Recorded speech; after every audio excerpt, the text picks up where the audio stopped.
what is better than dinosaurs and bug people with sexy hip dips? Probably sleep. And I could use some.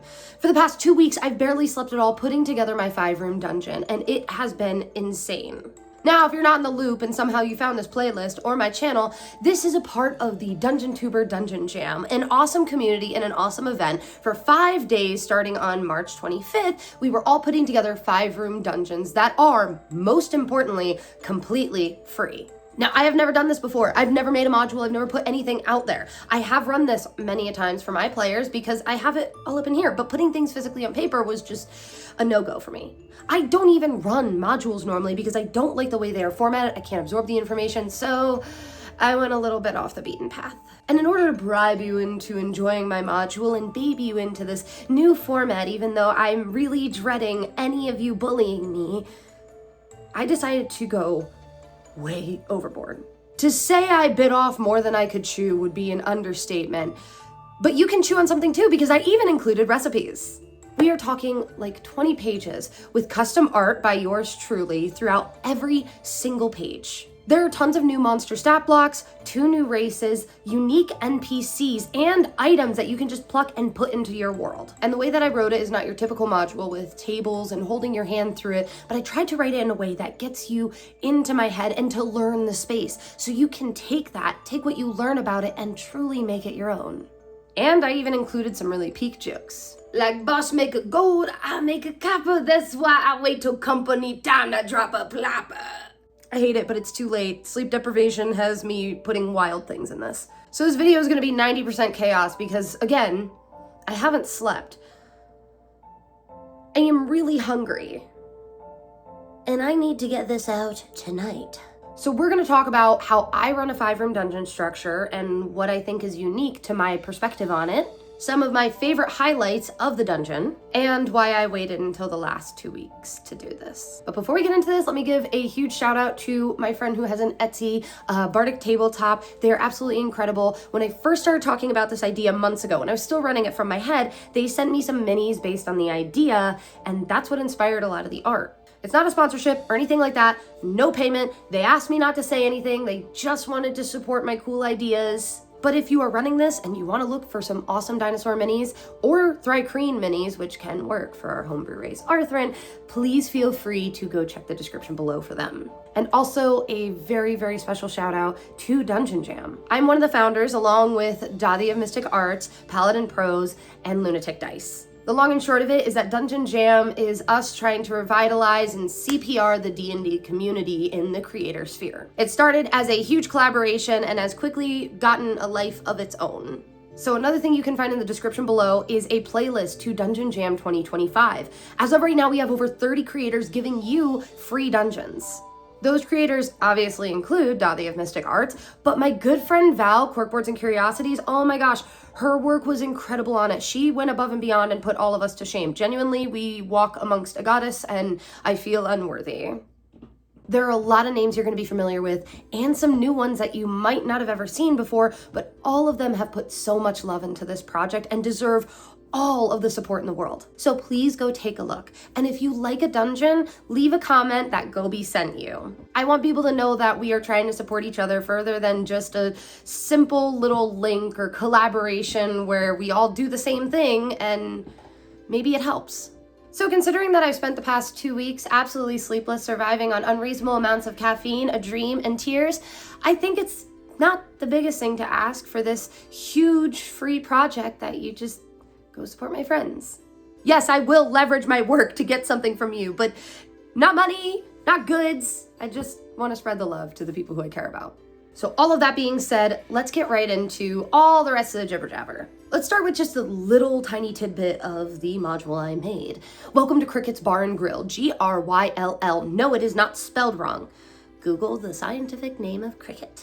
And a play on words is a perfect way to start any ideas to go with this. I was not kidding when I talked about bug people with hip dips. I was thinking about how I could make Thri-Kreen hot, and then I thought about how they get in your head, and I was like, nope, not hot, get out of my head. So we made our own slightly unique race of underground bugoids. There's also another race called the Mimeric, which is a mimic person that has died and they had a memory that carried them past mortality, which is not supposed to happen, so they oopsie poopsies turn into a monster. But sometimes, when not a vengeful spirit, they can be a monster with morals. There's also a legendary monster called the Cheshire Rex. Imagine a T-Rex with horrifying giant arms that can go invisible and crawl on ceilings, and they're an ambush predator. You know?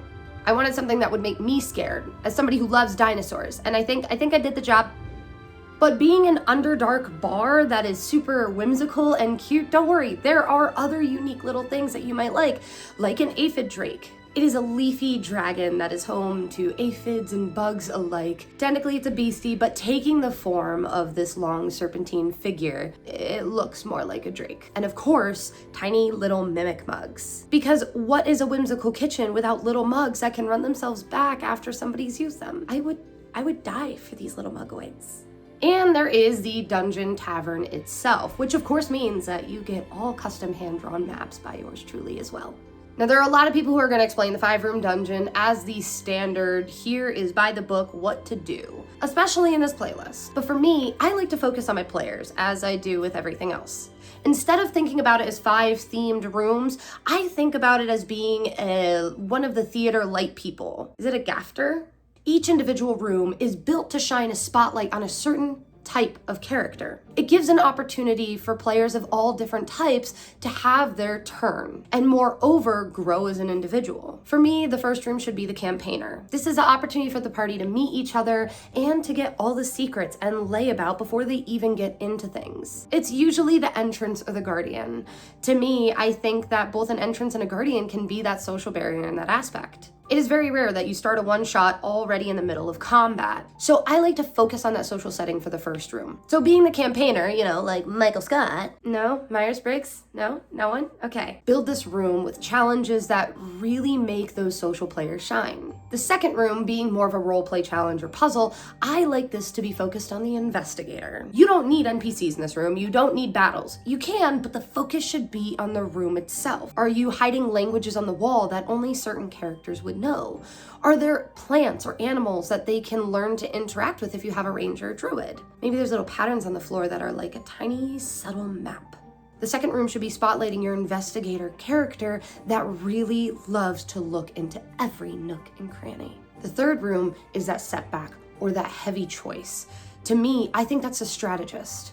Whether it is combat or it is something that they just have to go back from, having that character, having that player who knows how to not only make a decision, but also manage the rest of the group to go along with that decision in an organic and cohesive way is really important. Not only is it important to have that person at the table, but sometimes if you have inner player conflict, this is a good time for them to work it out and talk about their logic. And many a times the setback, I like it to be that you can't judge a book by its cover. No matter what challenges you throw at them, make sure that the key to overcoming them is having a concise plan. Now, room 4 is focused on the warrior. It is focused on straight up just the strengths and weaknesses of your players on a very surface level. Be it your heavy hitter backline mages or your frontline tanks, this is where you challenge to see how well they know their character in battle. I personally always include puzzles in my battles, something that has to be overcome so they're still using their mind and not just hack and slash. But in reality, room 4 is straight up hack and slash at its core. I almost felt bad about including a puzzle in this, but the puzzle is it spawns more monsters, so it's fine.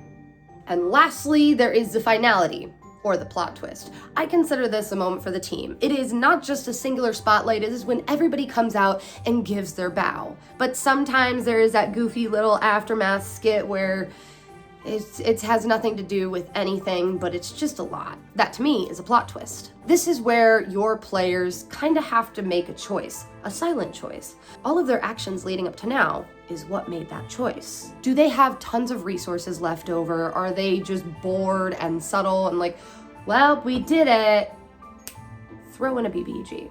If, however, this was a really heavy challenge for them, this is where you let them go celebrate their win. You let them celebrate the victory of shutting down an illegal dinosaur meat trade. I mentioned that before, right? That it's an illegal dinosaur meat trade. Now, I think I did an okay job at incorporating all of those pieces while also making my 5-room dungeon really digestible.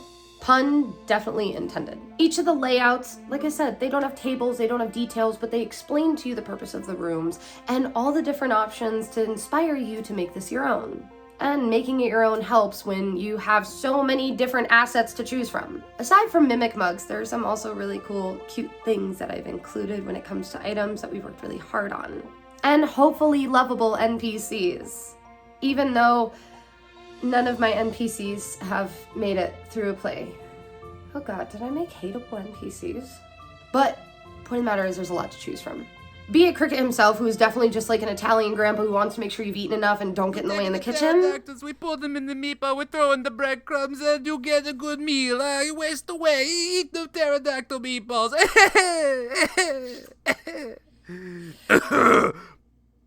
Or a sweet and friendly monster hunter who's definitely not a mimic. I have put all of my love into this for you. Now, as far as sleeplessness goes, I am sure there is a question of why I waited until the last 2 weeks. After all, being one of the founders, I've known about this since like January. Well, it was really intimidating to put anything out there of this nature. The internet can be a really scary place. Even my own channel, I've gotten a lot of people who are opinionated. And sometimes it makes me jump to conclusions and think somebody is encroaching or being rude because I'm used to the more extreme rude stuff. And I hate that it's slowly tainting me, and now it's slowly making me want to climb back into my quietness. I know that my stuff is not going to be for everybody, but it always takes a little piece of you when somebody is willing to take time out of their day to be negative about it. And I don't imagine that this module being formatted very oddly and focused on how I would learn to be any different. So again, I've had this idea, I've run it, and I just wanted to do right by it, but I was so scared, I just couldn't. And then we had bigger plans for Dungeon Jam. I guess this is the official announcement, but those who are part of the community who don't see this, you should have been here earlier. This is on you. We'll be finding out later that Dungeon Jam is not just going to be a one-time event, but it is going to be a massive long-term community. Dungeon Jam monthly, featuring videos from all your favorite creators in certain themes. Little awards for those who are part of the community, even if it is just a certificate of saying like, awesome member who has given the most to the Dungeon Jam this year. An easier space for people to collaborate and having community nights. Talking to sponsors that other jammers have had success with so that we can vet people that are safe for other creators. And this might be happening because I kind of came up with the idea when people said they didn't want the server to end. And then I might have put together a whole proposal, and then the other mods might have been. Being that Dungeon Jam is now becoming something more with this kickoff, I felt like I had to do something extra, something more, not just writing down my thoughts, because I love Dungeon Jam so much. I love this community. So this is my give back to my fellow jammers. And to all you here on YouTube who, when I posted 5-6 months ago, hi, I'm Gobi and I DM weird, you guys came here and said, we want to hear your thoughts. And you guys, each and every one of you watching this right now, are a part of what makes Dungeons & Dragons so good. You're the DMs sharing your stories. You're the players who do right by your DMs. You are this giant collaboration. And coming together here feels like just another part of that story. So I want to make sure with any story that I am giving you and telling you that I put every piece of myself in it that I can. And it's not perfect. I wish it could be, but if it was going to be perfect, it would never be public. So I hope you enjoy every page of this. All the art, all the assets, the maps, even if you're just taking one piece and using it in your world and not the whole adventure, thank you. And if you do decide to use any of the recipes, they're designed in a 3-course meal with a signature drink. And if you do the Jell-O prep just before you start cooking, it is the exact sensory overload that's magical and fey, perfect the way that I would like Krickets to be. And with that, I have to go edit frantically to get this out within the next couple of hours. So go take a look and let me know in the comments below your favorite part of this, be it the items or anything else, even if it's just, I love the little art of the Mugoids. It would mean so much to hear what you enjoy out of this to make it all worthwhile. And don't forget to go check out the playlist and everybody else who is in it and send all the love to them. Again, comment that Gobi sent you if you find one you like. because they will tell me and it will make my day. I feel like I definitely forgot something. Did we talk about bug hip dips? I think we're the crowd that we can objectively say that hip dips are like. So yeah, all that being said, take care, stay well. Bye guys! Be it the art or...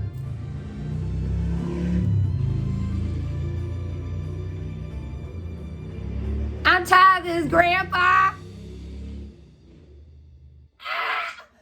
What? What do you need? What do you need?